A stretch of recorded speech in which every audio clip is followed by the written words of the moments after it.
ओम नमः सिद्धेभ्यः जय श्री ओम नमः सिद्धेभ्यः जय श्री ओम नमः सिद्धेभ्यः मंगलम भगवान वीरो मंगलम गौतमो गणे मंगलम कुंद कुंदाद्यो जैन धर्मोस्तु मंगलम सर्वमंगल मांगल्यम सर्व कल्याण कारकम प्रधानम सर्वधर्माणां जैनम जयतु शासनम जैनम जयतु शासनम जैनम जयतु शासनम। देखिए जो अपन अभी पढ़ रहे हैं, हालांकि ये इस बारे में हम पहले ही पढ़ चुके हैं, कर्मों के बारे में। लेकिन इन्होंने क्या है, बहुत अच्छे शब्दों में, बिल्कुल जैसे बच्चों को समझाते हैं ना, उस भाषा में उन शब्दों का इस्तेमाल करके करणान योग जैसे कठिन विषय को बहुत अच्छे से स्पष्ट किया है। और उसको बार बार उन्होंने जो बताया उसका पूरा फिर समरी में बताई लास्ट में सम अप करके। तो वो बहुत काम की चीज है।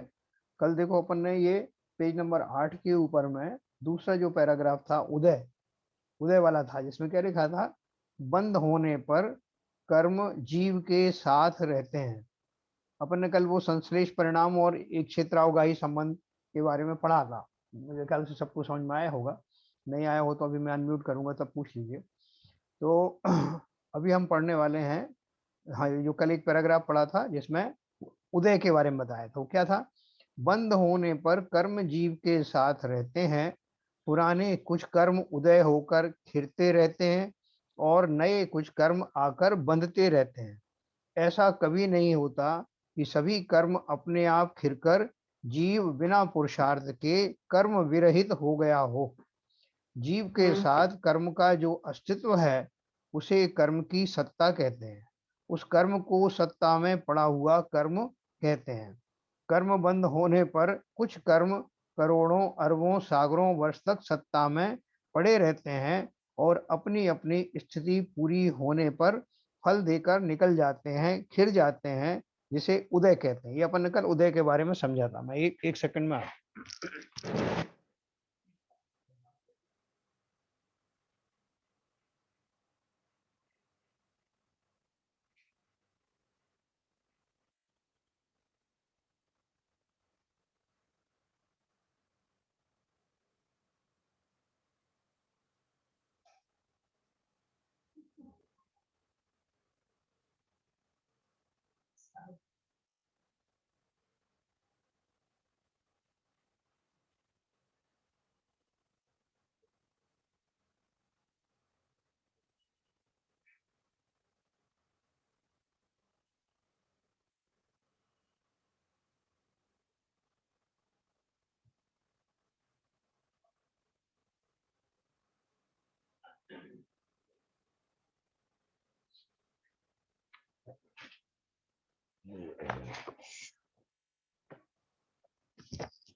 बात ये कर रहे थे कि जो जो कर्म बंधे हुए हैं वो कब उदय में आते हैं। अपन ने मान लिया कि जब जिस समय जीव भाव करता है उस समय ही उसने ऐसे भाव किए होते हैं जिससे उनकी स्थिति का भी निश्चय निश्चय हो जाता है कि कितने समय तक वो फल देते रहे।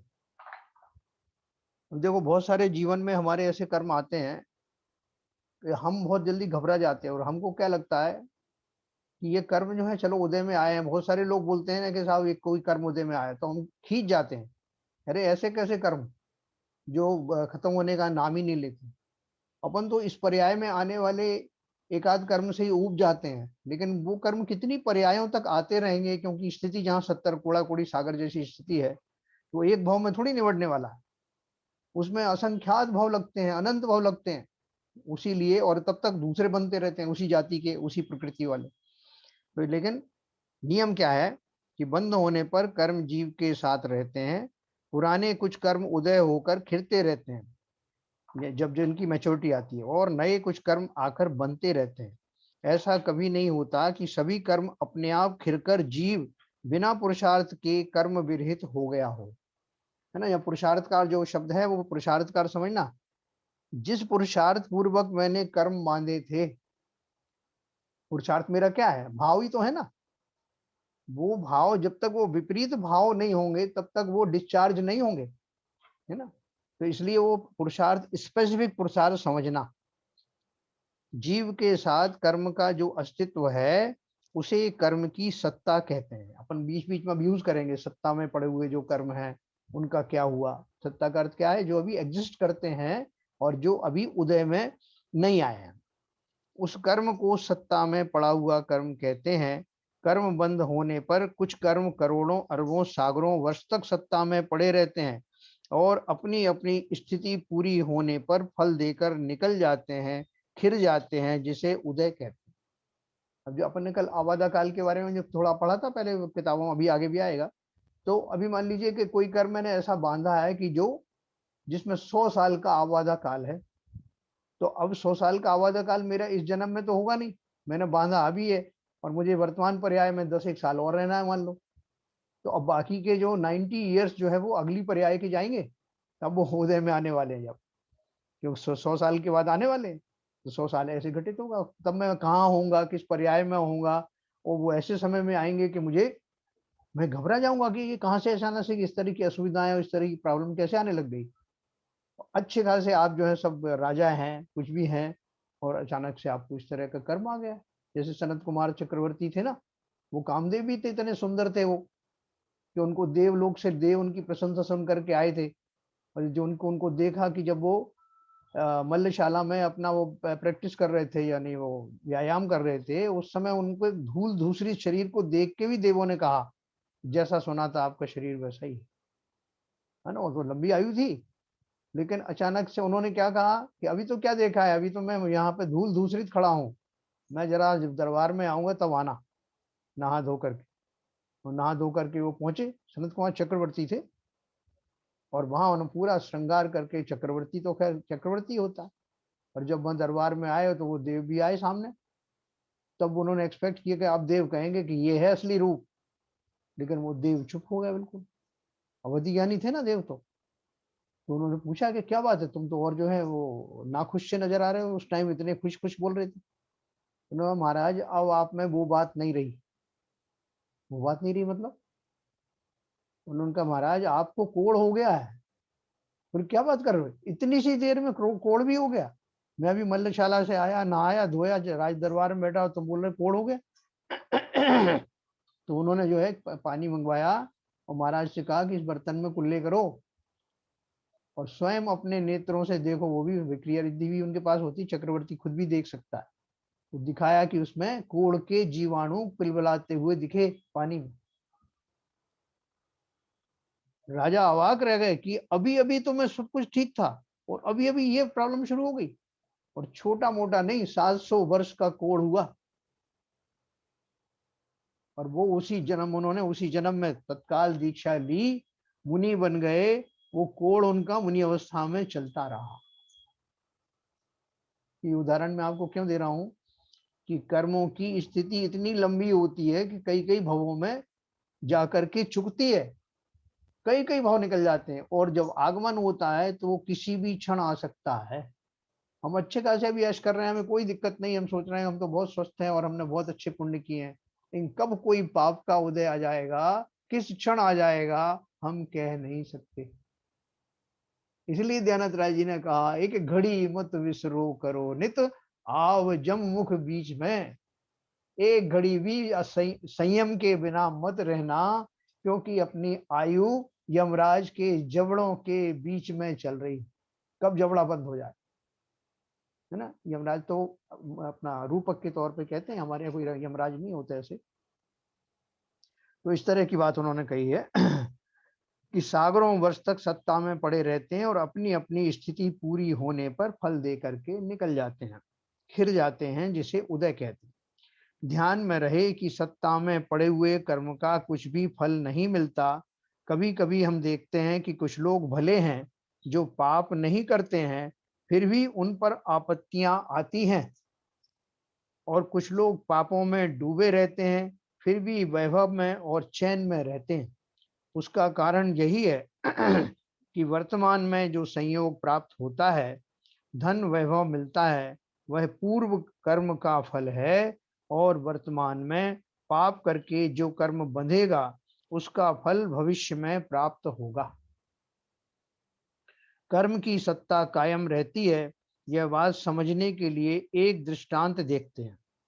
कल्पना करो कि पानी से भरी हुई बड़ी टंकी है, उसमें ऊपर से 5 नलों में से पानी आ रहा है और उसी समय नीचे की ओर लगे हुए उसी आकार के 5 नलों में से पानी टंकी में से बाहर जा रहा है।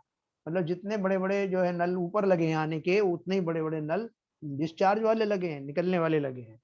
अब अब तुम मुझे बताओ कि वो टंकी कितने दिनों में खाली हो जाएगी, खाली होगी भी या नहीं? तो बोल रहे हैं टंकी हमेशा पानी से भरी हुई रहेगी, उसी तरह निरंतर बंद और उदय होता रहता है और कर्म की सत्ता बनी रहती है। अपन बोले साहब अनादिकाल से आप बोल रहे हो कर्म बंद हो रहे हैं, तो खिर भी तो रहे ना। अगर हर पल बंध रहे हैं तो हर पल खिर भी तो रहे, तो बिल्कुल खिर रहे हैं। तो इसीलिए तो वो इक्विलिब्रियम बना हुआ है, इसलिए कर्मों से वो कभी खाली कर्मांत शरीर होता नहीं। इस रहस्यमय कर्म कहानी का अगला प्रकरण प्रारंभ करने से पहले आज हमने यानी इस चैप्टर में क्या पढ़ा उसको देखेंगे। अब मैं आपको अनम्यूट करता हूँ।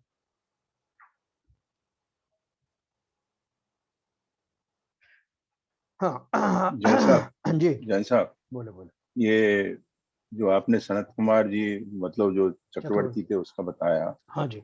मुनि दीक्षा ले ली और वो कोड़ में क्या कहते हैं मुनि अवस्था में भी उनको कोड़ रहा। बिल्कुल बिल्कुल बिल्कुल। तो जब मुनि अवस्था में कोड़ रहा हाँ, तो उस समय उसका कोई अंतराय वगैरह कुछ नहीं होता?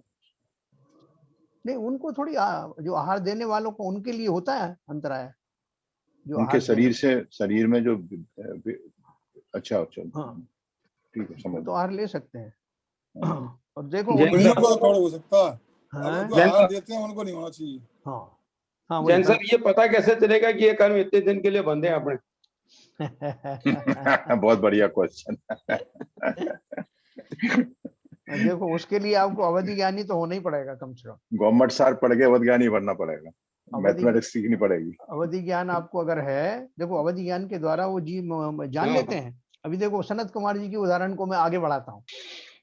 उन सनत कुमार जी को ये ज्ञान था कि उनका कितने समय तक जो है वो ये कोड़ का जो है उदय रहेगा, लेकिन वो विचलित नहीं हुए और उनका शरीर वैसे ही बना रहा। वो अपने वो नॉर्मल जितने उनके जो रूटीन्स होते थे मुनि के, वो सब करते रहते।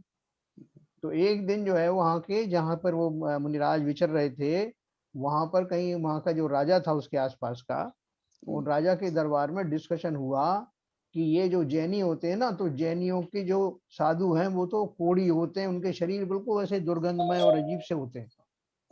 तो वहां उनका जो मंत्री था वो मंत्री जैन था, राजा जैन नहीं था। तो वहां पर ये बात चली तो सबने, राजा ने पूछा क्यों भाई तुम तो जैन हो मंत्री जी, ये क्या बोल रहे हैं बाकी लोग कि तुम्हारे तो सारे जो साधु जो है इस तरह के होते हैं, उनका शरीर बड़ा घिनौना होता है, पवित्र होता है, किसी की कोढ़ भी होता है।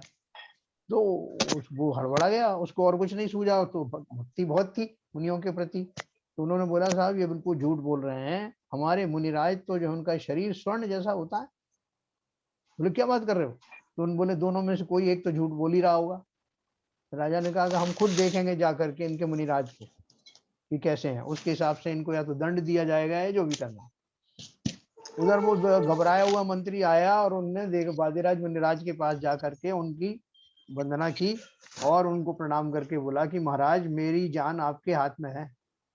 बोले क्या बात कर रहे हो, जान हाथ में मतलब?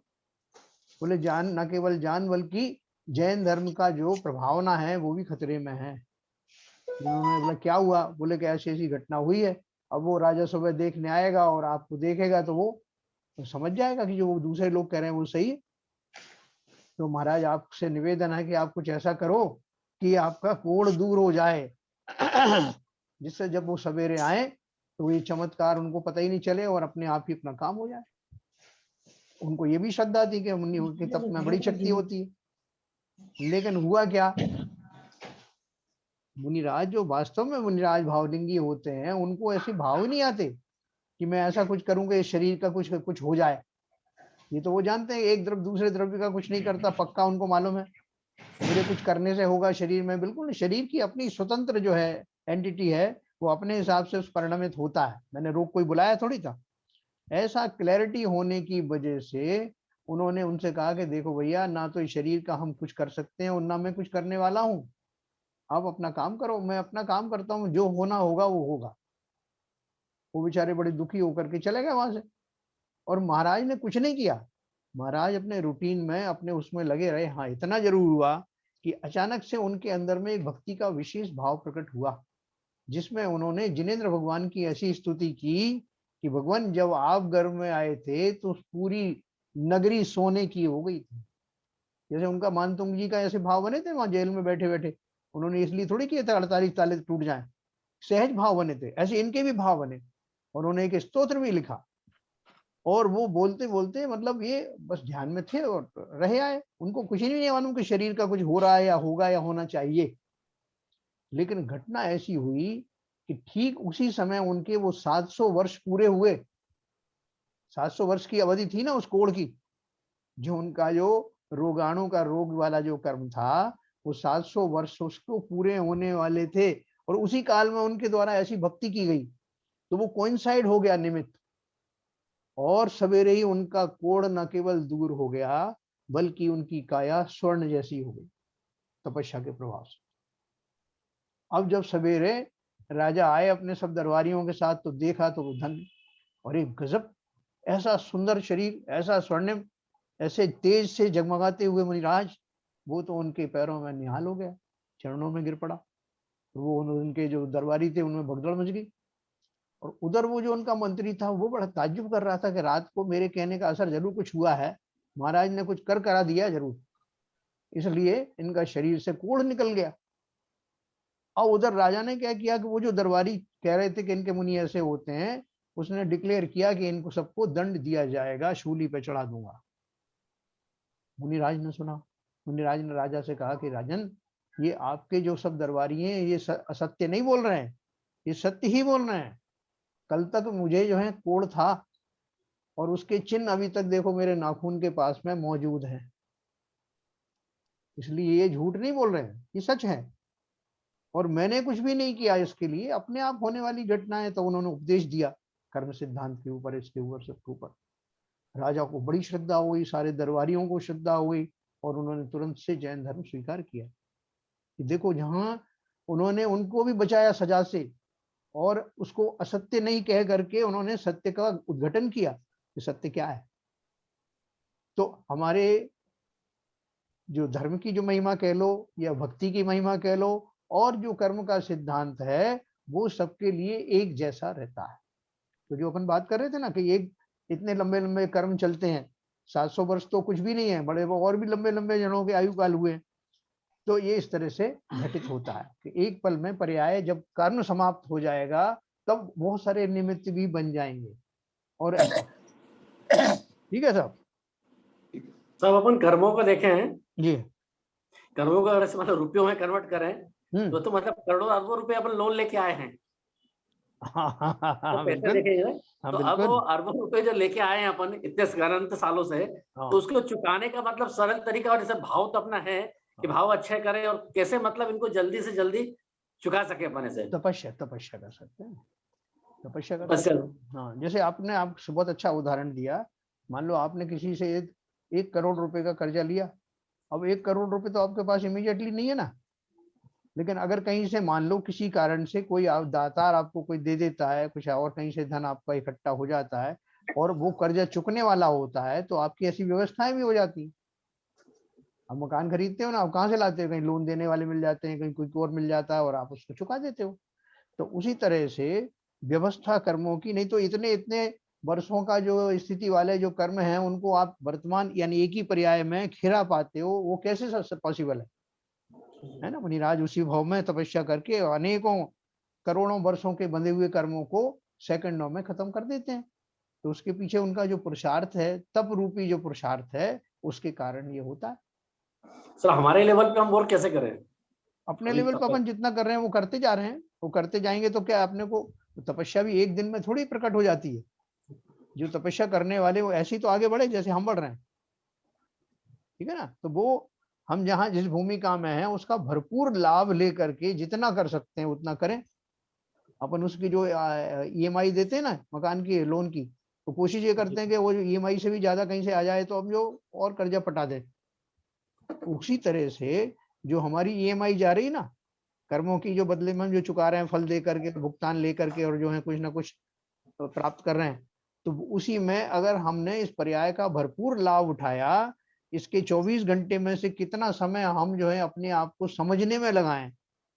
देखो सबसे बढ़िया बात यह है कि इसलिए जरूरी नहीं कि हम गृहस्थी में माला लेकर के बैठे रहें सारे सुबह से शाम तक तो ही हमारे कर्म कटेंगे, है ना, वो सब पॉसिबल भी नहीं है। तो प्रैक्टिकली क्या पॉसिबल है कि मैं अपनी भूमिका का निर्वाह करते हुए प्रत्येक कार्य में इस कर्म सिद्धांत का चिंतन पूर्वक अगर मैं अपना कार्य करूं तो मेरी ये पर्याय बड़े अच्छे ढंग से कट जाएगी, उसका भरपूर लाभ मैं ले पाऊंगा। कुछ नहीं करना आपको इस गृहस्थ अवस्था में ही। अगर आप मुनि बन सकते तो बहुत बढ़िया बात है, लेकिन नहीं बन सकते हैं तो इस गृहस्थ अवस्था में ही कितना सारा मैं कर सकता हूं। आप श्रावक की जो है 11 प्रतिमाएं तो लेके देखो, लेकिन उनको लेने से पहले मुझे सम्यक दर्शन की प्राप्ति होना अनिवार्य है। और सम्यक दर्शन की प्राप्ति के लिए अपन कम से कम पूरा जो सिद्धांत समझ लें तो सीधा वो आपको सम्यक दर्शन भी हो जाएगा। सम्यक दर्शन है क्या? जिसमें वस्तु व्यवस्था का सम्यक ज्ञान हो। ज्ञान तो मुझे अभी भी है लेकिन सम्यक नहीं है। उस ज्ञान में बहुत सारे मेरे इफ एंड बट्स पड़े हुए हैं। जब पूरी क्लैरिटी के साथ में मुझे संसार के नियमों का पूरा परिचय प्राप्त होगा तो मेरा कार्यशैली बदल जाने वाली है।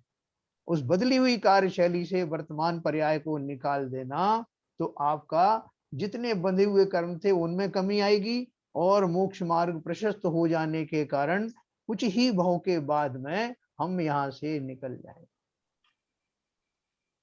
ठीक है संजय जी, चलो आगे चलें। सब एक प्रश्न है। हाँ बोले। जैसे कर्म जब उदय आएंगे तो उसको उदय में आने के लिए भी हमको पुरुषार्थ करना है। जैसे मान लीजिए पूर्व भाव में हमने कुछ ऐसा काम किया जो कि किसी का दुर्व्यवहार किया या कुछ ऐसा पाप कर्म था जो कर्म बन दिया। अब इस भाव में हम उसको उदय मान लो, इस भाव में उसको उदय काल आ रहा है, उसका स्थिति बंद पूरा होने वाला है जी। तो अब उसके लिए भी मुझे कुछ पुरुषार्थ करना पड़ेगा कि वो जो उदय होना है, जो उस जो खराब कर्म किया था उसकी सजा मुझे इस भाव में मिलेगी। उस सजा को पाने के लिए भी मैं कुछ पुरुषार्थ कर रहा हूँ या कुछ मैं निमित्त इकट्ठा कर रहा हूँ जिसकी वजह से वो निमित्त बन जाएगा कि जो पुराना कर्म बंध है उसके उदय आने के लिए। देखो ये आपने अच्छी बात पूछी है। कल भी ये इस तरह का प्रश्न आया था। इसमें देखो एक बहुत बढ़िया एक और बात रह की है कि अगर मुझे मालूम ही नहीं कि मैंने कौन कौन से कर्म बांधे हैं। यहाँ तो मेरी किसी तो पता नहीं होता ना सर। एक मिनट, जैसे यहाँ तो अपना कल बात चल रही थी कि मेरी किसी से लड़ाई हो गई तो और मुझे ज्ञात हो गया कि मैंने यार इसके प्रति बहुत अपराध किया और ये कर्म उदय में आएगा तब ये भी मुझे सजा देगा। मान लो एक दो केस हमें याद है तो हम जो उनको स्पेसिफिक टारगेट करके उस तरह के जो भाव करें कि जो उसको नलीफाई कर सकें या कम कर सकें। लेकिन यहाँ तो मैंने अनंत अनंत कर्म बांधे हुए हैं। कब कब बांधे मुझे नहीं मालूम, उन किन किन की कितनी स्थिति ये भी नहीं मालूम, किसका क्या उदय आने वाला है ये भी नहीं मालूम। और अब मैं घबरा जरूर रहा हूं कि भैया वो सारे कर्म जो है वो मैंने बांधे थोक के भाव में, उनका कैसे निपटारा होगा और जब वो आएंगे तो मेरी क्या हालत कर देंगे, है ना। आपका जैसे प्रश्न आपका इसी जाति का है ना। मेरा प्रश्न ये है कि जब इसमें जैसे ये लिखा है कि कर्म उदय करने के लिए भी आपको पुरुषार्थ करना है, मतलब जो उदय होने होकर खिरते, मतलब उदय होना मतलब कर्मों का खिरना। और इसमें लिखा है कि जीव कर्म के साथ क्या लिखा है, सभी कर्म अपने आप खिरकर जीव बिना पुरुषार्थ के, मतलब बिना पुरुषार्थ के नहीं खिरते। मतलब उदय होने के लिए भी आपको पुरुषार्थ करना है। नहीं देखो ये इनका कहने का अर्थ यहाँ पे वो वाला नहीं है। नहीं, इनका अर्थ जो कहने का ये है, यहाँ वो जो संक्रमण आदि की जो बात है ना, संक्रमण वगैरह उत्कर्षण अपकर्षण है वो सब जब करना है उसके लिए पुरुषार्थ करना पड़ता है।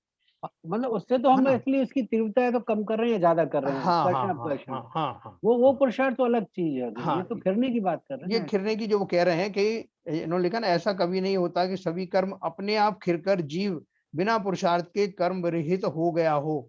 मतलब अपने आप खिर करके तो जब उनकी स्थिति आती है जो अपने आप ही खिरते हैं। लेकिन यहाँ उनका कहने का अर्थ ये है कि मैं ये चाहूं कि सत्ता से सारे कर्म अपने आप निकल जाएं, ऐसा कभी पॉसिबल नहीं होगा। वो मुनिराज की जो तपस्या आदि की जो अपन बात कर रहे थे ना अभी, ये उसकी तरफ इशारा कर रहे हैं। अभी इसका जो समरी आएगी उसमें क्लैरिफाई कर देंगे, है ना। देखो हमारे इतने कर्म उदय में आ रहे हैं डेली, हम क्या उसके लिए पुरुषार्थ कर रहे हैं। जब जिसकी परिस्थिति जो स्थिति समाप्त हो जाती है तो वो आ जाता है। हमें रोगी होना होता है तो हमने रोग कर्म के भी कर्म बांधे थे। अब जो अचानक से शरीर रोगी हो जाता है तो वो रोगी हो जाता है, और बाहर के ऐसे निमित्त भी मिल जाते हैं। जैसे अचानक से आप बैठे हुए होटल में और आपको सूझा कि यार मैं अभी गरिष्ठ खाना खाने वाला हूँ, कि इससे पहले मैं क्यों ना थोड़ा सा नींबू निचोड़ के पी जाऊं ठंडे पानी में। ठंडा पानी भरा हुआ, आपने उसमें नींबू निचोड़ा और पी गए। अच्छे के लिए पिया था आपने कि अभी गरिष्ठ खाना खाऊंगा तो हजम हो जाएगा, लेकिन आपको जुकाम हो गया। तो वो जुकाम होना जो है वो नींबू की वजह से हुआ, या आपका वो कर्म उदय में आने वाला था, नींबू उसमें निमित्त बना, आपका जो भाव था वो निमित्त बना, और आपको उसी समय वो कर्म का उदय आने वाला था। तो ऐसी जो घटना है उनमें हमारी जो बुद्धि होती है वो बुद्धि उसका निमित्त बन जाती है। हमारी बुद्धि निमित्त बनेगी, एक सेकंड, हमारी बुद्धि निमित्त बनेगी या दूसरे की बनेगी। दूसरा व्यक्ति जो है आपको कोई प्रताड़ना देने वाला है और उसको दिखा रहे ये आ गया सामने, आज इससे बदला लेना है, तो उसकी जो बुद्धि है वो निमित्त बनी, और मेरा जो कर्म उदय में है वो निमित्त। बहुत सारे निमित्त होते हैं ना एक साथ घटना घटित होने। ललित जी आपको मैं कर पाया एड्रेस ठीक से? हाँ हाँ, निमित्त वाला सही है, पर जैसा आपने बताया ना, खिलने का मतलब इसमें इस तरह से ले रहे हैं कि जब आप पूरे कर्म रहित हो रहे हैं तो उसके लिए आपको हाँ, सत्ता से जब पूरा कर्म का उत्कर्षण या उत्कर्षण करने के लिए आपको पुरुषार्थ करना पड़ेगा, बगैर उसके नहीं होगा, वो नॉर्मल कोर्स में आएगा। हाँ बोलिए। नहीं, मैं उसी संदर्भ में बोल रहा था। हाँ, कि जो उदय खिलने वाला है, हाँ, जो कर्म खिलने वाला है, जिसका उदय होने वाला है, हाँ, वो तो उसकी स्थिति बंद का समय पूरा हो रहा है, इसलिए उदय में आ रहा है। बिल्कुल। और उसके लिए आपका उस क्षण पे कोई ना कोई निमित्त बनना जरूरी है। तो उसके लिए पुरुषार्थ की जरूरत नहीं है। पुरुषार्थ की जरूरत तो जब ही है जब हम उसका संक्रमण करें या उसकी उद्दीर्णा करें, उसी समय हमें पुरुषार्थ की जरूरत है। मेरा कहना मतलब अब ठीक है, आपका कुछ हद तक ठीक है, लेकिन जहाँ पुरुषार्थ को अगर हम व्यापक रूप से अगर पुरुषार्थ शब्द का अर्थ समझें तो पुरुषार्थ शब्द में और भी बहुत सारी चीजें छुपी हुई हैं। कि जैसे मान लीजिए कोई कर्म जब उदय में आता है, तो जैसे मैंने आपको नींबू का उदाहरण दिया ना। नहीं, वो ठीक है, वो देखिए, वो उसमें मैं ये भी कह रहा हूँ कि उस समय एक जो कर्म उदय होने वाला है, एक पुरुषार्थ ये करना है कि वो समता भाव रखा जाए, जिससे आगे के कर्म ना बने। वो पुरुषार्थ तो ठीक है, बेसिक चीज है। जो कर्म उदय हो रहा है उसके लिए कोई स्पेशल पुरुषार्थ नहीं है, आप निमित्त बन सकते हैं। अब निमित्त को भी अगर आप पुरुषार्थ कहें तो ठीक है, आई डोंट एग्री। नहीं, निमित्त और पुरुषार्थ में फर्क है। अब आपने पहला जो स्टेटमेंट सही दिया कि उसमें मेरे भाव भी जो है निमित्त बन सकते हैं। जिस समय कर्म उदय में आता है तो उसमें मेरे भावों का निमित्त होता है। ये दूसरे भाव बहुत सारे जो निमित्त बहुत सारे होते हैं, ये बहुत सारे निमित्त उसमें सजीव लोगों के निमित्त भी हो सकते हैं, अजीब की घटनाएं भी निमित्त हो सकती हैं, ऐसे बहुत सारे कोई भी कारण बन सकता है, कोई भी कारण है ना। लेकिन जब उदय में आएगा तो आएगा। जैसे अपन ने द्वारका नगरी का पढ़ा ना, कि हाँ, द्वारका नगरी जल जाएगी, कितने निमित्त बने उसको जलने में। जैसे और उनको रोकने का जो पुरुषार्थ था वो स्वयं ही उसमें कारण बना। मैं कुछ कहूँ भाई साहब? हाँ बोलिए साहब, बोलिए। सामान्य रूप से जो कर्म अपने आप उदय में आते हैं, अपने आप झड़ते हैं, वो अभी भाई साहब ने बताया था 5 नल ऊपर लगे हुए हैं और 5 नल नीचे लगे हुए हैं। जी हाँ। जितना पानी निकल रहा है उतना ही पानी बढ़ रहा है। इसका मतलब सामान्य रूप से जो निर्जराएं हो रही हैं उतने कर्म बंध रहे हैं। पुरुषार्थ से तात्पर्य यह है, पुरुषार्थ में यह मतलब है कि कर्म तो निर्जरा होगी लेकिन नया कर्म नहीं बनेगा। बहुत बढ़िया। पुरुषार्थ से तात्पर्य यह है, जब ये पुरुषार्थ के द्वारा निर्जरा की जाएगी तो उनमें जब कर्म बनेगा नहीं तो वो धीरे धीरे कम होते जाएंगे और पुरुषार्थ के द्वारा एक दिन वो आ जाएगा कि आप कर्म रहित हो जाएंगे। बहुत बढ़िया, बहुत बढ़िया, बिल्कुल बढ़िया, बहुत बढ़िया। वो जो है ना सब उसमें 12 भावना में उदय भोग में पक जाए आम डाली। 2 तरह की जो निर्जरा बताई ना उसमें। हाँ, एक तो वो जो है अपने आप खिर जाता है, जैसे आम डाल में लगा हुआ है, उसका समय आने पर वो जो पकने पर गिर जाता है। और एक जो है कि वो जो माली जो है उसको समय से पहले पका देता है। तो हम सबको माली बनना है, उन कर्मों को पहले स्थिति आने से पहले ही खिरा देना। मुनिराज यही करते हैं। हमारी कौन सी लेस्या हो जाएगी साहब? ठीक है ना, शुक्ल लेस्या पहले से डाली से तोड़ के पहले से पकाओगे तो कौन सी लेस्या में जाएंगे? अच्छा, वो वाली बात कर रहे हो आप। हाँ, कौन ऋतु पूछ रही थी? कौन पूछ रहा था अभी? किसी को प्रश्न था? मैं पूछ रही थी। हाँ क्षमा, बोलिए। ये अपन को मोक्ष मार्ग पे चलने के लिए, उससे आगे बढ़ने के लिए तो पुरुषार्थ करने की जरूरत है, पर जनरल लाइफ में जो चीज, जैसे हमको जो चीज अभी भाव में मिली है वो हमारे पिछले जन्मों के कर्मों की वजह से ही मिली है। हाँ। तो इस लाइफ में हम क्यों इन सब चीजों के पीछे मतलब भागते हैं? जो मिलना है वो मिलेगा, जो नहीं मिलना है वो नहीं मिलेगा। हाँ। तो इन सब के पीछे मतलब इनके पीछे भी हमको पुरुषार्थ करना चाहिए कि नहीं? भौतिक चीजों की प्राप्ति के लिए? हाँ, है ना? मतलब क्यों, हाँ, फिर इनके पीछे क्यों भागना? जो चीज मिलनी है वो मिलेगी, जो नहीं मिलनी है वो नहीं मिलेगी। नहीं, ये आप बहुत सही, आपने सिद्धांत समझने लग गई ना आप, तो इसलिए आप कह रही हैं। यही तो व्यवस्था है। जब हमको ये बात समझ में आ जाती है, रहस्य समझ में आ जाती है, तो हमारी ये जो निरर्थक भाग दौड़ है ये बंद होने लगती है। जो हमें मिलना है वो बिल्कुल अकाट्य सत्य है। हम जो है, और लेकिन हमारी ये नेम फेम चाहिए रहता है। मतलब अभी आपके साथ पढ़ते हैं तो लगता है कि बाकी सब बेकार है ये सब, लेकिन फिर जैसे टीवी पे कुछ और देखा, बड़े बड़े लोगों के बारे में सुना, तो नहीं यार हमको भी कुछ करना चाहिए, हमारा भी नाम होना चाहिए, ऐसे मतलब सोचने लग जाते हैं फिर। तो ऐसा क्यों होता है मतलब? हाँ देखो, ऐसा है, ये जो हमारे अंदर में जो भाव आते हैं वो यही आते हैं। जैसे कि कोई एक गायक है, तो वो गायन किस लिए गा रहा है?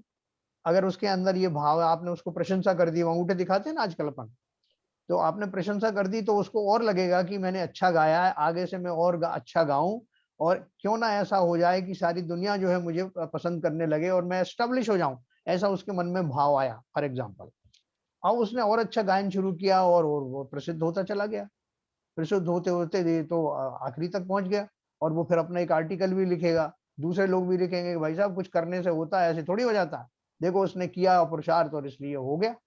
तो हम ये भ्रमित हो जाते हैं कि ये सिद्धांत को माने कि उस सिद्धांत को माने। जैसे अभी क्षमा यही कहना चाहती है ना कि हम जो है चाहते हैं कुछ चीजें पाने का, और कालांतर में जिस तरह से जिन एफर्ट से वो मिलना चाहिए वो एफर्ट करने से मिलता भी है। तो फिर ये बात कैसे रही कि साहब जो हमें मिलना है वो मिलेगा? फिर तो हमें अकर्मण्य होकर के बैठ जाना चाहिए कि साहब जो मिलेगा मेरे को देखें कैसे मिलता है। ये सहज में ही ये प्रश्न आते हैं। जैन साहब, हाँ। 1 मिनट में इंटरवेंट करना चाहूंगा यहाँ पर। हाँ। देखिए, इनका प्रश्न जो लाजमी था, मैं इस तरह से रखना चाहता हूँ आपके सामने। हाँ। 2 चीजें हैं, भौतिक चीजों की प्राप्ति, हाँ। दूसरा अपना जीवन यापन के लिए अपना प्रयास करना। अब आप सर्विस करते हैं, हाँ। तो आपको सर्विस करने के लिए, उस ड्यूटी को निभाने के लिए वो तो पुरुषार्थ करना ही पड़ेगा। हाँ।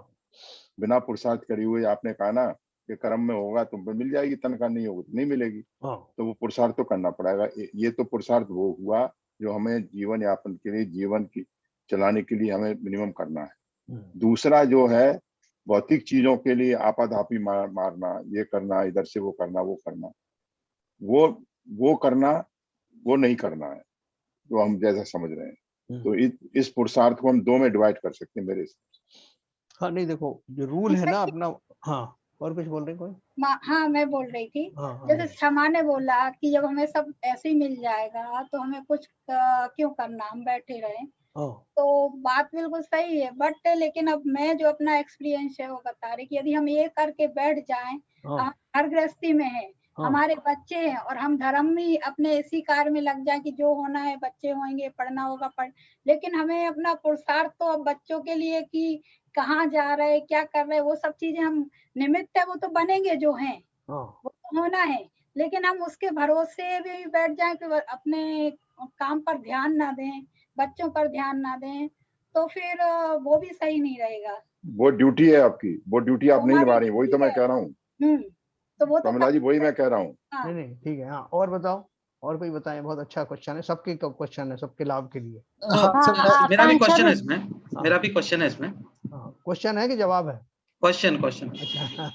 सो मेरा क्वेश्चन ये है कि ये जो पुरुषार्थ है, जो बोल रहे हैं हम पुरुषार्थ बोल रहे हैं इसको, और कोई बोलता है ये निमित्त है, तो ये निमित्त भी अपना कर्मों के हिसाब से ही बनता है कि मतलब करने की इच्छा होती है, अच्छा करने की इच्छा है, बच्चों को अच्छा सुधारने की इच्छा है, या पढ़ाने की इच्छा है, या हम खुद अपने संयम से रहने की इच्छा है, तो ये भी कर्मों की वजह से ही निमित्त बनते हैं। बहुत बढ़िया बात है। ये इसका मैं आप जवाब दूंगा आपको, जरा ये क्वेश्चन भी जरा एड्रेस हो जाए। और कोई इस बारे में कुछ बोलना चाहेंगे? हाँ सर, विपुल बोल रहा हूँ। जो क्षमा जी का क्वेश्चन है उसमें मेरा यही कहना है कि मेरा मानना ऐसा है कि जो संसारिक कार्यों के, और जैसे प्रमला भाभी ने भी कहा कि संसारिक कार्यों के लिए हमें प्रयास तो करना पड़ेगा। मतलब ऐसा नहीं है कि जो होगा वो होगा, हाथ पे हाथ रख के बैठ जाएं। वो तो जो हमारी ड्यूटी है, जो हमारी संसारिक उत्तरदायित्व है, वो तो हमें निभाने पड़ेंगे। सिर्फ इतना है कि अगर कुछ भी उसमें प्रसंग आता है तो वो इच्छाएं हमारी कम होनी चाहिए, और जो मिलेगा वो मिलेगा, बट उसमें हम सुखी दुखी ना हो। अगर हमें व्यापार में घाटा हो रहा है, या नौकरी में प्रमोशन नहीं मिल रहा है, या कुछ भी, या मिल रहा है या नहीं मिल रहा है, तो उसको अपने एक शांत स्वभाव से, विदाउट ज्यादा उसमें विचलित हुए बिना करते रहें। अपना कर्तव्य करना तो पड़ेगा, लेकिन सिर्फ जो ऊंच और नीच और जो उतार चढ़ाव आते हैं उसमें हम विचलित ना हो, इतना ही हमें। ऐसा नहीं है कि बिल्कुल हाथ पे हाथ रख के बैठना पड़ेगा, करना तो पड़ेगा, लेकिन बस जो उतार चढ़ाव आते हैं उसमें विचलित नहीं होना चाहिए। That is. हाँ, काफी कुछ आपने एड्रेस किया। और कोई बताएं? हाँ अंकल जी, यही लगता है कि कर्तव्य तो हमें अपने सब करने हैं, कर्तव्य तो हम नहीं रोक सकते अपने, पर हमें अपनी आकांक्षाओं पे कंट्रोल करना है अगर इस मार्ग पे चलना है तो। और इस मार्ग पे नहीं चलना है तो कोई बात ही नहीं है।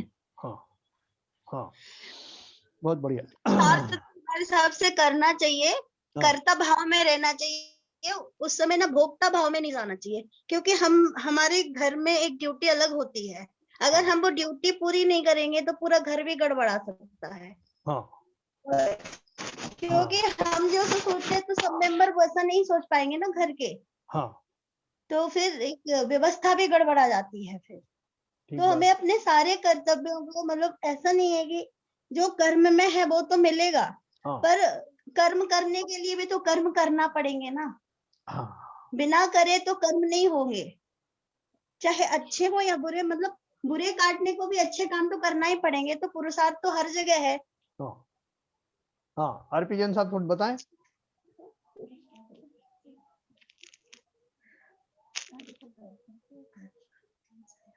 आरपी जैन साहब हैं? हाँ सर है। हाँ, कुछ थोड़ा आप बस इतना ये अपना महत्व है, और इस बात पे विश्वास हो जाए कि ये होने वाला है तो फिर आगे कुछ करने की जरूरत नहीं है। ऐसा नहीं है। एक और बात तो वही है, थोड़ा सा। और मैं जैसे अभी जैसे मेरा बेटा है, अब कॉलेज में गया है। अब हम उनके पीछे नहीं जा सकते, बच्चा कहाँ जा रहा कहाँ आ रहा हम तो नहीं जा सकते, लेकिन हमें ये तो देख रहा उनसे वो उनके टच में रहना पड़ेगा। हम ये छोड़ दें कि जो होना है वो होगा, होके रहेगा। हाँ, तो वो तो वैसा नहीं है। हमें उनको छूट तो देनी है, बट उनसे अपने वो भी रखना है कि उनका ध्यान किधर जा रहा है, किधर, उनसे पूछना है, ये सब करना है। बेटी है अभी 12 साल की हुई है, अब बड़ी हो रही है, अब वो नीचे खेल रही है। तो हम सोचे कि हम अपने धर्म में लगे हैं, वो खेल रही है, आ रही है, लेकिन हमें ध्यान देना पड़ेगा वो किसके साथ खेल रही। पूरा उसके भरोसे हम छोड़ दें कि जो होना है वो है, हम तो अपना धर्म करते रहें, जो होना है वो तो होगा। तो वो तो हमें इस चीज पे तो अपना रिस्पॉन्सिबिलिटी तो हमें अपनी निभानी है, और जो होना है वो होगा अपने हिसाब से। बहुत बढ़िया, बहुत बढ़िया। मैं कंक्लूड करूं? कुछ और कोई बोलने वाला है? सर, जो इसमें होना है तो जो समवाय है उस हिसाब से, जो 5 समवाय है उस हिसाब से चीजें घटित होंगी। अगर बेटे को मान लीजिए आईएएस बनना है जी, तो अब उसको आईएएस बनने के लिए जो जो चीजें चाहिए 5 समवाय में निमित्त है। अगर आपको निमित्त बनना है तो आप कैसा भी करें, आप सोचेंगे नहीं मैं कुछ नहीं करूंगा, पर आपको अगर आपका निमित्त बनना तय है तो आप निमित्त बनेंगे उसके करियर। बहुत बढ़िया, बहुत बढ़िया। और आगे बोले। बाकी चीजें भी सीधे पुरुषार्थ भी करेगा, बच्चा भी पुरुषार्थ करेगा, आपको जो पुरुषार्थ करना आप करेंगे ही उसके लिए। वाह वाह वाह, बहुत अच्छा। कालब्धि है, बाकी चीजें हैं। देखो, सब लोगों के लिए ये ललित जी ने बहुत बढ़िया बात करी है। इसी लाइन पे आप समझिए, हम सबको जो जो इस पर्याय में भूमिकाएं मिली हैं, उस पर्याय में हम उन भूमिका के अनुसार कार्य करते हुए पाए जाते हैं। उसमें दो तरह के लोग हैं, जो उन भूमिकाओं को अच्छी तरह निर्वाह करते हैं, दूसरे नहीं करते।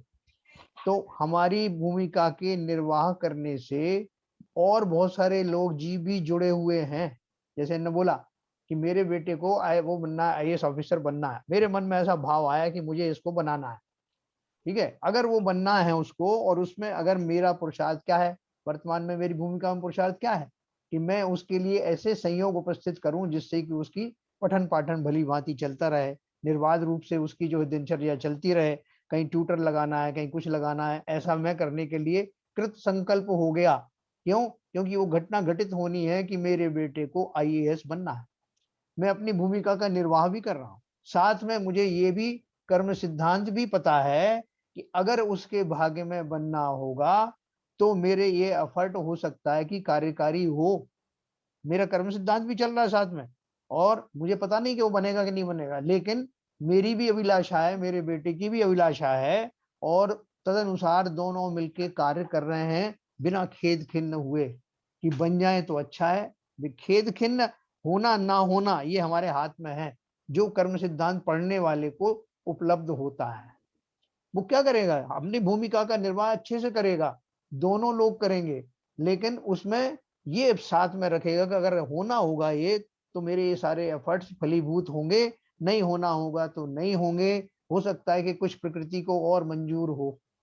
ऐसा सोच करके वो अपने कार्य भी पूरे करेंगे, लेकिन तैयार रहेंगे कि अगर ऐसा ना हो पाए तब भी मैं दुखी ना रहूं। संसार के जितने कार्य हैं वो करने के लिए हमको प्रवृत्ति भी मिलती है, ऐसा हमारे अंदर में ऐसे भाव भी आते हैं, सामने वालों के भी भाव आते हैं, लेकिन उसमें अगर हम पूरी सतर्कता के साथ इस सिद्धांत को समझते हुए करते रहें तो हमें जो मन स्थिति हमारी खराब होती है, जो दुख वगैरह हमको आते हैं ना होने पर, दूसरों के ऊपर दोषारोपण करने के, वो सब बंद हो जाने वाले हैं। क्योंकि इसमें दोनों चीज साथ चल रही है। मुझे अपनी भूमिका का निर्वाह अच्छे तरह से करना है, जो जो लोग मुझसे जुड़े हुए हैं उन सब के प्रति मेरा दृष्टिकोण बहुत अच्छा रहे। उसके बाद भी उल्टा हो सकता है, आपने अपनी बेटी के लिए बहुत अच्छा काम किया और लेकिन उसके मन में कुछ और चल रहा है, तो वो मान लो कि जो आप बनाना चाहते हो वो नहीं बन रहा, तो अब उसमें वो भी दुखी और आप भी दुखी, ऐसी घटनाएं भी होती। तो कुल मिला के क्या है कि जैसा अभी ललित जी ने बताया, सिद्धांत ये है कि अपनी भूमिका में अगर हम समता पूर्वक रहे, समता का अर्थ क्या है, मैंने कर्म सिद्धांत जान लिया है, मैं अपना कार्य जितनी मेरी बुद्धि है, मुझे कोई अवधि ज्ञानी तो बता नहीं रहा एक एक पल पे आके कि तुम्हें ये करना है, मैं अपनी बुद्धि के अनुसार इस भूमिका का भली भांति निर्वाह करूं। एक पिता की भूमिका, पत्नी की भूमिका, माँ की भूमिका, उसमें जैसा करना चाहिए वैसा मैं जानूं और करूं, और आसपास के लोगों की जो उनकी जो भावनाएं हैं, उन जो उनकी इच्छाएं हैं, उनमें सहायक बनने की कोशिश करूं, अगर वो इच्छाएं सम्यक हैं तो। अगर नहीं है तो मैं उनको समझाने का भी भाव रखूं, लेकिन वो ना समझे तो उसमें भी मेरा ये सिद्धांत मुझे समझ में आए कि भैया इनकी ऐसे होना था, इसलिए उसमें मैं अपना प्रयास नहीं छोड़ने वाला, लेकिन प्रयास में अगर मैं सफल ना हूं तो मुझे दुख ना हो, और कुछ नहीं है। ये कर्म सिद्धांत साथ साथ इसलिए चलता है क्योंकि उस जीव को जो मिलना है वही मिलेगा। अभी हम भागदौड़ करें, कितनी भी भागदौड़ कर लें, जैसे इन्होंने पहले शमा ने पूछा जो प्रश्न कि हमारी जो तमन्ना है, और हम देखते भी है कि बहुत सारे लोगों ने बहुत भागदौड़ की तो उन्हें वो मिला, लेकिन क्या है, वो निमित्त नैमित्तिक संबंध है, उसको वो मिलना था, और तदनुसार उतने उसके उसी डायरेक्शन में किए जाने वाले एफर्ट्स उसके कार्य रूप में परिणमित हुए। कई बार आप उल्टा भी देखोगे, कई बार क्या होता है कि जो एफर्ट्स किए जाते हैं वो उस दिशा में तो नहीं, किसी और दिशा में फायदेमंद हो जाते हैं। जैसे अमिताभ बच्चन गए थे रेडियो स्टेशन, शुरू में उनको रेडियो का गायक बनना था, लेकिन उन्होंने उनको बोला कि ये तुम्हारी आवाज है क्या रेडियो लायक, उस आवाज की वजह से उन्होंने अमिताभ बच्चन को रिजेक्ट कर दिया। उन्होंने अपनी आवाज और भी अच्छी करने की कोशिश की, लेकिन वो रेडियो लायक नहीं बनी। तो किसके लायक बनी? वो फिल्मों के लायक बनी। सारी फिल्में उनको उसी आवाज की वजह से मिली। आज उसकी आवाज तो सबसे सुंदर है साहब। हाँ, आवाज से तो कमा रहे हैं वो। तो कहने का अर्थ ये है कि जो हम सोच करके कि सारा फलाना आदमी इन एफर्ट्स की वजह से इतना बड़ा आदमी बना, या इन वजह से मुझे भी कुछ करना चाहिए, तो करने के लिए मनाही नहीं है, लेकिन करने के लिए ये ध्यान रखना जरूर कि जरूरी नहीं कि जैसे दूसरों को उस रास्ते पर चल के सफलता मिली आपको भी मिलेगी, ये पक्का नहीं है।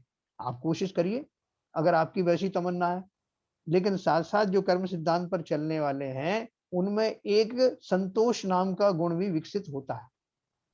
वो ऐसी अंधी दौड़ में नहीं भागते कि फलाना एक्टर बना है मुझे भी वही करना है, उसी तरह के कपड़े पहनना है, उसी तरह की थिंकिंग करना है पाश्चात्य सभ्यता में। नहीं, वो सोचते हैं कि मुझे यही भव थोड़ी, कितने भव मुझे अभी और निकालने हैं संसार में पता नहीं। तो इसलिए वो पूरा रहस्य को समझ करके मुझे क्या मिलना है, मुझे क्या चाहिए, मेरी अंततः कैसी स्थिति होनी चाहिए, पूरा ज्ञान होते हुए वो चलते हैं। और संतोष में रहने के कारण उस भाग दौड़ से दूर रहते हैं। अपने शांत स्वभाव के साथ भी आप बहुत कुछ उपलब्ध कर सकते हैं, अंधी दौड़ में नहीं फंसते, और फिर भी उनको बहुत कुछ मिल जाता है। कितने सारे जीव जो इतना इतना एफर्ट नहीं करते उनको मिल जाता है, क्योंकि उनकी पूर्व जन्म की कमाई होती है। और जिनको अभी मिलता है वो ये समझते हैं कि पूर्व जन्म की कमाई कुछ नहीं होती, इस जन्म में मैंने एफर्ट की इसलिए मिला। इस जन्म में भी जो कुछ आपको मिला वो, जैसा अभी बताया ललित जी ने, जितने एफर्ट उसमें निमित्त बनने वाले थे उतने ही एफर्ट होंगे अगर वो घटना होनी है तो उसमें भी जो पूर्व कर्म का जो उदय है उसमें वो होनहार होनी है कि नहीं वो भी वहां डिसाइड होता है पूर्व कर्म के उदय में। ये सारा एक कॉम्प्लेक्स चीज है, लेकिन सिंपल बात इतनी है कि हम अपनी भूमिका का निर्वाह बिना किसी घबराहट के, बिना किसी अकुलाहट के, बिना उसमें जो है तीव्र लालसा किए हुए शांति से निपटाते रहें, तो हमारा क्या होगा, नवीन कर्म का बंध भी बहुत कम होगा। नवीन कर्म, हमें कोई यही भाव थोड़ी निपटाना है, और जिसको जो मिलना है वो अपने आप मिलेगा। सनत, जैसे मैंने आपको सनत कुमार जी का एग्जाम्पल दिया, उनको तो एकदम जो बेचैन हो जाना चाहिए था, अगर मेरे भक्त जो है परेशान हो जाएंगे अगर मुझे कोड़ में देख लिया राजा ने, तो उन्होंने कुछ नहीं किया। क्यों? सिद्धांत मालूम था कि जो अगर मेरा कर अगर कोड़ बना रहना है तो बना ही रहेगा, और अगर प्रभावना नहीं होनी तो नहीं होगी। ऐसा दृढ़ सिद्धांत अगर हम अपनी भूमिका में रखें, आप सारे कार्य करिए जो आपके मन में आते हैं, सम्यक प्रकार से करें, संतुष्ट धारण करके करें, और अन्याय अनीति पूर्वक ना करें, दूसरों को बाधा पहुंचा के ना करें। अपनी भी दिनचर्या में ऐसा नहीं कि मेरे पास समय नहीं है, वो दूसरे को आईएएस बनाने के चक्कर में मैंने अपना ना तो धर्म ध्यान कुछ किया, ना मैंने अपनी दिनचर्या का ध्यान करा, ऐसा नहीं। जो सिद्धांत को जानने वाले हैं वो सब तरह से बैलेंस रहते हैं। मुझे अपनी भूमिका का निर्वाह कहाँ तक करना है, अन्याय अनीति की सहारा लेना नहीं है। मेरे शरीर में जितनी सामर्थ्य है उसमें से कुछ मुझे अपने संयम आदि धारण करने में रखना है, क्योंकि ये बाकी संयोग तो यहाँ मुझे मिले हैं, अंततः तो मुझे अकेले ही जाना है।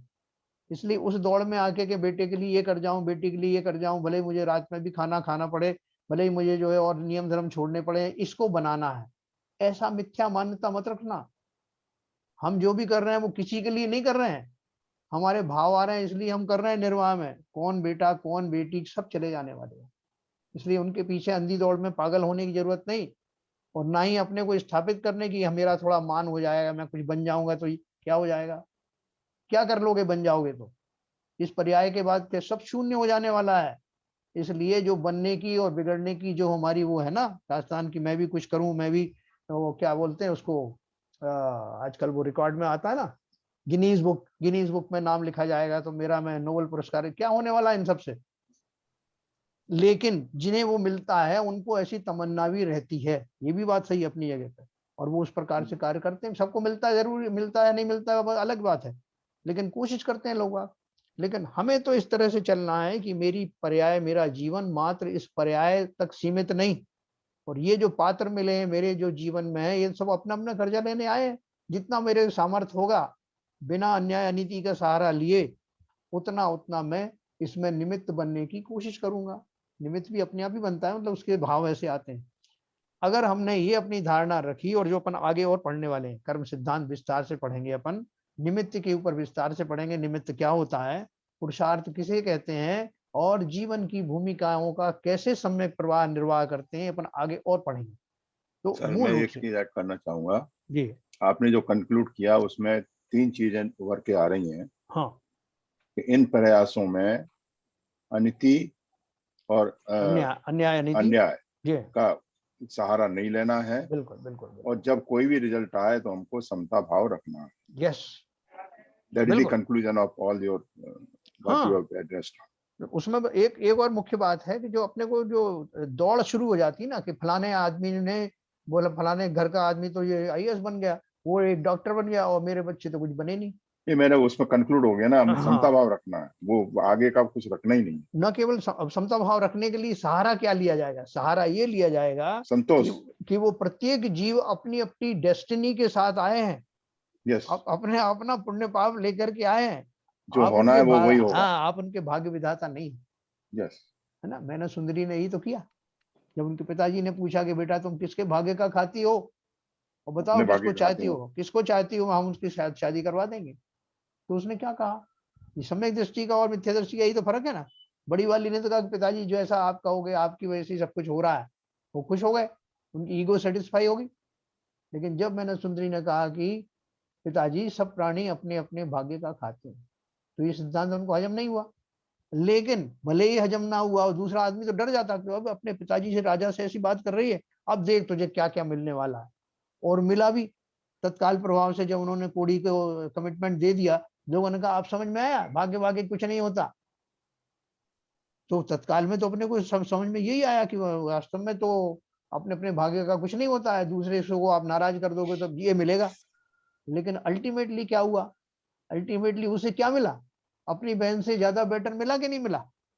और उनके निमित्त से उनको उनका जो कोढ़ भी दूर होना था, निमित्त से। यस, है ना, कर्तापने से नहीं। शिवपाल जी का अपना भाग्य था, उनकी अपनी उस कोढ़ की स्थिति थी, वो उतने समय में समाप्त हो रही थी, और निमित्त बना उनका वो सेवा भाव गंधोदक के आपका वो सिद्ध चक्र मंडल विधान की पूजन आदि अपन निमित्त बना के कहते हैं ना, वो उस काल में सब घटित हुआ। ऐसे संसार में जितनी घटनाएं होती हैं वो घटनाएं पूर्व निश्चित होती हैं। सारे जीव जो उस परिवार में रहे हैं उनके अपने अपने इंडिविजुअल के भाग्य होते हैं, जिसमें निमित्त बनते हैं मेरे कार्यकलाप, मेरे चिंतन, उस वहां की सुविधाएं, तो सब निमित्त बनते हैं। लेकिन घटना होनी है, और जैसी होनी वैसी होनी। शमा जी, मैं कुछ कह पाया, आपको समझा पाया? जी बिल्कुल। तो भाई साहब ये कह सकते हैं हम जी कि अपनी अपनी भूमिकाओं में अपने अपने कार्य करें। हाँ। और स्वाध्याय और जिनवाणी वगैरह धर्म के आधार पर उनको धर्म के अनुसार अगर हम मानेंगे तो हमें परेशानी नहीं होगी, समता भाव बना रहेगा। और कोई अगर विपरीत परिस्थिति आती है तब भी हम अनुकूल वातावरण बने रहेंगे। बिल्कुल बिल्कुल। सीता जी को जिस समय सेनापति ने जंगल में जाके छोड़ा, सेनापति को कहा था कि यहाँ तक चुपचाप रहना, जब तक जंगल ना आ जाए कुछ बताना मत सीता जी को, रामचंद्र जी ने कह के भेजा था। जब वो छोड़ करके सेनापति और वो निकलने लगा तो रो रहा था। तो सीता जी ने पूछा भैया क्यों रो रहे हो तुम? तो उन्होंने बोला कि मैं क्या बताऊं आपकी इस दशा को देख करके, वो कैसे उनका जो है निर्मोही हो गए। रामचंद्र जी जो इतने करुणावान हैं, आपको मुझे ऐसा करने के लिए आज्ञा दी, और मैं तो अपने कर्म से बंधा हुआ हूँ, लेकिन मुझे इस बात का बड़ा दुख हो रहा है कि उन्होंने ऐसा कैसे डिसीजन लिया। तो सीता जी ने क्या कहा, सीता जी ने कहा भैया उन्होंने जो डिसीजन लिया वो ऐसे ही नहीं लिया, वो सोच समझ के लिया होगा, परिस्थिति जन्य लिया होगा, और धर्म के अनुरूप लिया होगा, अन्याय अनीति बस नहीं लिया होगा। लेकिन फिर भी मेरी तरफ से एक गुजारिश जरूर करना। क्या करना? कि जिस तरह धोबी के कहने पर या जिसके भी कहने पर उन्होंने मेरा परित्याग किया है, वो तो परित्याग मेरा भाग्य में होगा था इसलिए हुआ, लेकिन उनसे कहना कि किसी के कहने से धर्म मत छोड़ देना। बिल्कुल सही है, बहुत सही। तो देखो जो इष्टजन होते हैं, वास्तविक इष्टजन होते हैं, उनको ये लालसा रहती है भौतिक सुख पहुंचाने की नहीं, धर्म के मार्ग में मेरे आश्रित जीवों को स्थापित करूं, उनका हर समय ये भाव रहता है। ये भी सिद्धांत समझे। काश ये भी, जब भगवान सबको देते हैं ना आशीर्वाद देते हैं अपने मुनिराज, तो क्या बोलते हैं? धर्म बुद्धि हो, धर्म वृद्धि हो, है ना। वो ये नहीं कहते खूब करोड़ों रुपए बरसें, खूब तुम्हारे ऐश हो जाए, ऐसा बोलते हैं ना। क्योंकि वो जानते हैं कि कर्म का सुखी होने का वास्तव में रहस्य क्या है, ऐसे ही सुख का वो जो है उनको आशीर्वाद देते। ठीक है सर। तो देखो अभी हमारे बहुत सारी और चीजें आएंगी जिनसे हमारा जो हमने अभी चिंतन किया वो और परिपक्व होगा। ठीक है ना। अभी और बहुत सारी शंका आएंगी कि अभी जो मैंने कहा उतने मात्र से हमको संतोष होने वाला नहीं। चलो आगे चलते हैं। इस पेज पे जो है ना ये उन्होंने समरी दी है जो हमने अभी तक पढ़ा, मैं जल्दी से पढ़ देता हूँ। इस रहस्यमय कर्म कहानी का अगला प्रकरण प्रारंभ करने से पहले आज हमने क्या क्या पढ़ा उसको देखेंगे। पहला, जीव के मोह राग द्वेष परिणामों के निमित्त से स्वयं परिणमित कर्माण वर्गणा की विशिष्ट अवस्था को कर्म कहते हैं। जो कर्म अपन ने पढ़ा वो कर्म कैसे बनता है? जीव के मोह राग द्वेष परिणामों के निमित्त से और फिर आगे क्या लिखा? स्वयं परिणमित। स्वयं परिणमित के बाद क्या है कि जिस समय जीव भाव करता है उस समय उसके आसपास मौजूद रहने वाले पुद्गल वर्गणाओं में से वो परमाणु जो कर्म रूप में कन्वर्ट होने की योग्यता रखते हैं वो स्वयं ही कन्वर्ट हो जाते हैं। अपन कहते जरूर ऊपर से कि मैंने ही कर्म बनाए, मैंने ही कर्मों को निमंत्रण दिया, लेकिन वास्तव में क्या होता है?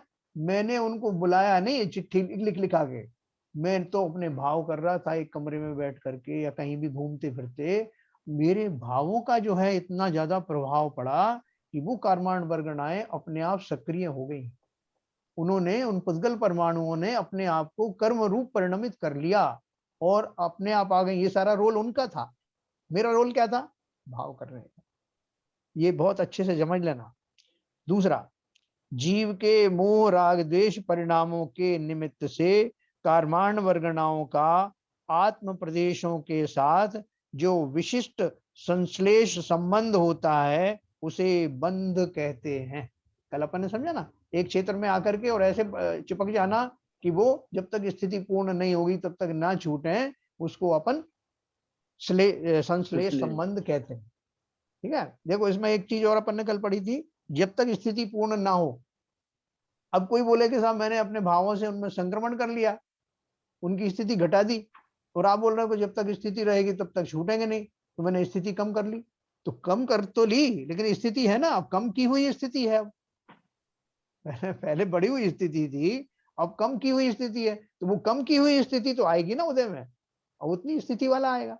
ऐसा तो जीव के मोह राग द्वेष परिणामों के निमित्त से कर्माण वर्गणाओं का आत्म प्रदेशों के साथ जो विशिष्ट संश्लेष संबंध होता है उसे बंध कहते हैं। फिर तीसरा है, बंध के 4 भेद हैं, प्रकृति बंध, प्रदेश बंध, स्थिति बंध और अनुभाग बंध, है ना। देखो आगे उसका और वर्णन दिया है। कर्म का अपना अपना स्वभाव होता है और स्वभाव के कारण भिन्न भिन्न प्रकृति कहलाती है। कर्म रूप होने योग्य कर्माण वर्गणाओं का ज्ञानावरणादि प्रकृति रूप परिणमन होना प्रकृति बंध है। ये 4 प्रकार के बंध में से प्रकृति बंध का अर्थ क्या है? कौन से टाइप के कर्म बंधेंगे उसका नाम है प्रकृति बंध, है ना। ये भी निश्चित मेरे भाव से निश्चित होता है। दूसरा प्रदेश बंध था। प्रदेश बंध में क्या लिखा है? 5 नंबर पॉइंट पर, प्रत्येक समय में जितने पुद्गल परमाणु कर्म रूप परिणमित होकर जीव के साथ बंधते हैं उतने प्रमाण या संख्या को प्रदेश बंध कहते हैं। ठीक है ना। प्रदेश का अर्थ क्या है? कितने नंबर ऑफ परमाणु कितने आए। नंबर ऑफ परमाणु आने से ये डिसीजन नहीं होगा कि फल आपको कम मिलेगा कि ज्यादा मिलेगा। कई बार बहुत ज्यादा परमाणु आए लेकिन हल्के वाले आए, और कई बार बहुत कम परमाणु आए लेकिन बहुत तीव्र वाले आए, ऐसा हो सकता है। तो प्रत्येक समय में जितने पुद्गल परमाणु कर्म रूप परिणमित होकर जीव के साथ बनते हैं उतने प्रमाण या संख्या को प्रदेश बंध कहते हैं। 6वां है, कर्म रूप परिणमित हुए पुद्गल परमाणु जितने काल तक आत्मा के साथ एक क्षेत्रावगाह संबंध से बंधन में रहते हैं उसको स्थिति बंध कहते हैं, है ना। जितने समय तक वो बंधे हुए रहेंगे। 7वां है, बंधने वाले कर्म की फलदान शक्ति को अनुभाग बंध कहते हैं। जो कर्म बंधा, स्थिति पूरी हुई, अब जो अपना प्रसाद देके जाएंगे वो ज्यादा होगा या कम होगा, ये अनुभाग बंध के ऊपर निर्भर करता है।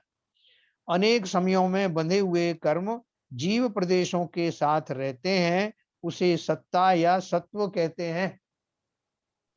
देखो एक आदमी ने एक कर्म बांधा 3 साल पहले, और बांधा था वो कि वो आज उसका फलदान समाप्त होने वाला, आज उसकी स्थिति पूर्ण होने वाली है और उदय में आने वाला है। और किसी ने जो है 1 साल पहले ही बांधा था, लेकिन उसकी स्थिति भी 1 साल की थी। 3 साल वाले ने 3 साल की बांधी 3 साल पहले, और 1 साल वाले ने भी ऐसा बांधा कि उसका उदय भी उसी समय आना था जब वो 3 साल वाला आना था। ऐसे अलग अलग समयों में बांधे हुए कर्मों, उनमें से बहुत सारे जो होते हैं वो एक समय में उदय में आ रहे हैं, अलग अलग समय में बांधे हुए थे, ठीक है, सबकी स्थिति हो सकता है उनकी आज पूरी हो रही हो, तो बहुत सारे कर्म एक साथ उदय में आते हैं। कल शैलन जी पूछ रहे थे ना, और भी तो कि कई बार ऐसे देखने में आता है कि हमारा जो है अच्छा भी पुण्य का उदय भी आ रहा है और पाप का उदय भी आ रहा है, अच्छी चीजें भी मिल रही हैं और बुरी चीजें भी मिल रही, तो इस तरह से घटित होता है।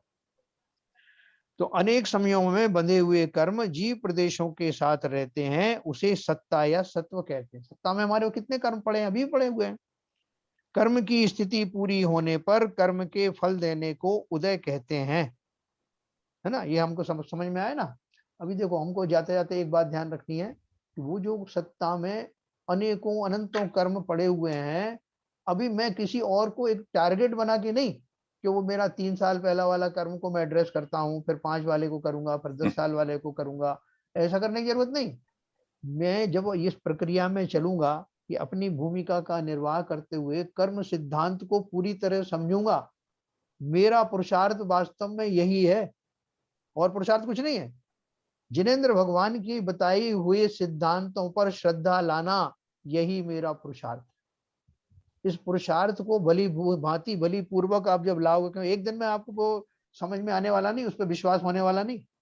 विश्वास लाने का प्रयत्न करता रहूंगा तो उस प्रोसेस में न केवल सम्यक दर्शन होगा, बल्कि उन कर्मों में जो भी उदय में नहीं आए हैं उनमें संक्रमण चालू हो जाएगा, उनमें घटाव शुरू हो जाएगा। यही तो मुझे करना है, यही मेरा पुरुषार्थ। बाकी सब जो जीवन जिनके साथ जो भूमिका निभानी वो तो साथ में चली रही है, लेकिन मेरा जो चिंतन है वो मुझे उन कर्मों से निजात दिलाएगा। शैलन जी, आपका भी प्रश्न कुछ ऐसा ही था, वो मैं एड्रेस हुआ क्या? हाँ जी, हाँ जी, सही बात है। हाँ, तो ये इस तरह से, ये हमने अभी थोड़ा सा पढ़ा, इसका प्रारंभिक पढ़ा है। मुझे लगता है कि इससे थोड़ा तो सबको एड्रेस हुआ होगा जिन जिन ने प्रश्न उठाए, और बाकी अपन और पढ़ेंगे कल। सबको कुछ समझ में आया थोड़ा? जो सबके प्रश्न थोड़ा थोड़े टच हुए क्या? ये जी अपना ये और कौन था अपना प्रमिला, और ये प्रमिला ने पूछा था ना एक क्वेश्चन, क्षमा ने पूछा था, उनको वो समझ में आया कुछ आपको? हाँ, अभी पूरी तरह संतुष्ट नहीं हुई होगे, तो अभी अपन चलेगा ये, तो ये सिद्धांत वो तो चलेगा सर। जैसे मेरा भी क्वेश्चन जो था वो था कि हमारा जो निमित्त भी हमारा कर्मों की वजह से ही निमित्त भी चेंज होते हैं, जैसे अच्छा करने का निमित्त, वो मेरा क्वेश्चन था। वो मैं आपको और एड्रेस करूंगा कल। अब याद दिलाना प्रश्न को। चलिए, तो समय हो गया, जिनवाणी स्तुति करेंगे।